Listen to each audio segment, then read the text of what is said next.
இப்ப நம்ம சொல்லிட்டோம்னா சரி 5 லட்சம் என்னென்ன பார்க்கலாம் சொல்லுங்க. எனக்கு சார் அதுதான் இதுல எந்தெந்த ஹாஸ்பிட்டல் பார்க்கலாம் பார்க்கல சொல்லு. இல்ல எந்தெந்த ஹாஸ்பிட்டல் பார்க்கலாம், இது எதுக்காக அந்த 100 ரூபாய் வாங்குறீங்க பிரதர்? எதுக்கு அந்த 100 ரூபாய் வாங்குறீங்க? ஹார்ட் ப்ராப்ளம் ஒரே நிமிஷம் இருங்க. ஹார்ட் ப்ராப்ளம் யாரும் தெரியாம தெரியாம இல்லைங்க சார், எல்லா ஏரியாவிலும் யார் போனையும் பேசுறது யார் போனையும் பேசுறது பேசுறீங்க. எல்லா ஏரியாவிலுமே ஒர்க் பண்ணிட்டு தான் அதுதான் கேக்குறேன். யாரை கேட்டு பண்றீங்கன்னு கேக்குறேன். சார். கலெக்டர்ல இருந்து ஸ்மார்ட் ஐடி கம்பெனி பண்றீங்கல்ல, கலெக்டர்ல இருந்து பண்றீங்கல்ல. ஆமா. நாளைக்கு ஹாஸ்பிடல் போனா கலெக்டர்ல இருந்து என்ன பண்ணி தருவீங்க? இது காரோட ஒரே நிமிஷம் நீ எதுவும் பேச வேண்டாம். டேய் ரெக்கார்ட் கலெக்டர் ஆபீஸ் இருக்கு.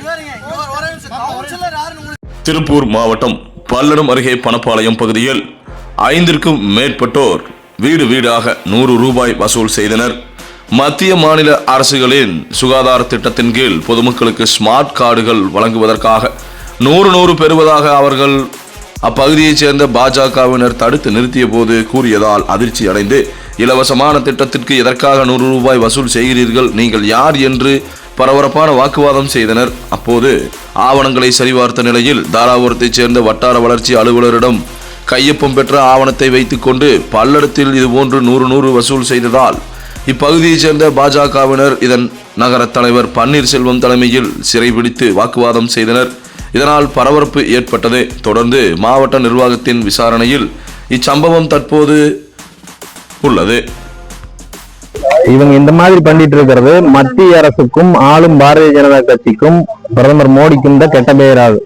இந்த காப்பீட்டு திட்டம் கிளைம் ஆகாது. தமிழக அரசு இதுவரைக்கும் மத்திய அரசு கொடுக்கிற எந்த திட்டங்களையும் சரியான முறையில கொண்டு போய் மக்கள் கிட்ட சேர்த்துல. இதுதான் உண்மையான நிலவரம். இப்ப வந்திருக்கிற இவங்களுக்கு யாருக்கும் ஐடி கார்டு கிடையாது. இவங்க எந்த கம்பெனில இருந்து வந்திருக்கிறாங்கிறதுக்கான ஐடி கார்டு கிடையாது. முறையான அங்கீகார கடிதம் கிடையாது. நகராட்சி அனுமதியோ கலெக்டரேட் அனுமதியோ கிடையாது. இது தாராபுரம் பிடிஓ கையெழுத்து போட்டு கொடுத்த ஒரு படிவத்தை இவங்க வச்சுட்டு பல்லடம் நகராட்சியில் இருக்கிற அத்தனை ரேஷன் கடைகள்லயும் இவங்க இந்த வசூல் வேட்டையை நடத்திட்டு இருக்கிறாங்க. இது இந்த 270 பேர் இது வரைக்கும் பதிவு செஞ்சிருக்கிறாங்க. ஒவ்வொருத்தருக்கிட்டையும் 100 ரூபாய் வாங்கியிருக்கிறாங்க.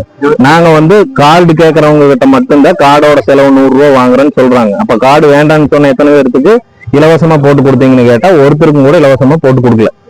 இப்ப இது பல்லடம் நகர்ல இருக்கிற கிட்டத்தட்ட 20-25 ரேஷன் கடைகள்லயும் கடந்த 10 நாட்களாக இந்த பணி நடந்துட்டு இருக்குது. இவங்க ஒவ்வொரு டைமும் எங்களுக்கு தகவல் நாங்க அந்த இடத்துக்கு போறதுக்குள்ள இவங்க இருக்கிறது இல்லை. அதனால இப்ப இது எந்த அளவுக்கு இதுல பணம் பொதுமக்கள் கிட்ட வசூல் பண்ணிருக்கிறாங்கன்னு தெரியல. எத்தனை பேர் வந்தாங்க? இவங்க 4 பேர் வந்திருக்கிறாங்க. 4 பேர்கிட்டையும் அடையாள அட்டை கிடையாது. இவங்க பின்னாடி அந்த பிளக்ஸ் பேனரோ வேற எதுமோ இந்த இடத்துல எதுவுமே வைக்கல. காவல்துறைக்கு நீங்க காவல்துறைக்கு தகவல் கொடுத்தாச்சு. பல்லடம் நகராட்சி கமிஷனர் கிட்ட கூப்பிட்டு தகவல் சொல்லிட்டோம். அவர் இந்த பண வசூல் பண்றது ஒரு தவறான விஷயம் தான், உடனடியாக எஸ்ஓ அனுப்பிச்சு விடுறத சொன்னாரு. அவங்க இப்ப வந்துட்டு இருக்காங்க. இது வரைக்கும் வரல. தவறான செயல்.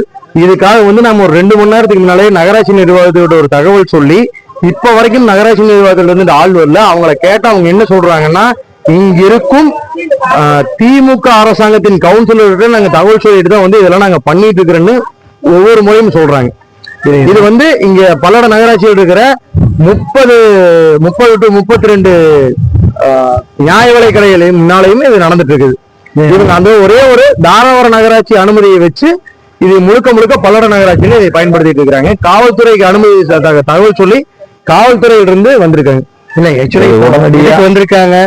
அந்த வந்தக்கூடிய பர்டிகுலர் பர்சனை கூப்பிட்டு நீங்க எதுக்கு வந்திருக்கீங்க, எதனால இது பண்ணிட்டு இருக்கீங்கன்னு கேட்டா அந்த வந்த 4 பேர்த்துக்குமே ஏன் வந்தோம், எதுக்கு வந்தோம், யார சொல்லி வந்தோம், எதனால வந்தோம், அதனால இந்த கார்டோடைய விளக்கம் என்னன்னு எதுக்காக கேட்டா அதுக்கான விளக்கம் அவங்களுக்கு தெரியல. எதுக்காக கொடுக்குறீங்க, இந்த அப்பா கார்டோடைய பலன் என்ன அப்படின்னு கேட்டா 4 பேர்த்துக்குமே சொல்ல தெரியல. அவங்க யாருக்கிட்டயும் போன் பண்ணி கேக்குறாங்க. அவங்க சொல்ற பதில் தான் சொல்றாங்க. அவங்க அந்த நபர் என்ன சொல்றாங்கன்னா, பொதுமக்கள் வர முடியாது, யாரோ இறந்துட்டோம், நாங்க வெளியில இருக்கோம், நாங்க வர டைம் ஆகும், நீங்க ஹேண்டில் பண்ணிட்டு வெளியே வாங்க, நாங்க பாத்துக்கிறோங்கிறவங்க அவங்க பேசுறோம்.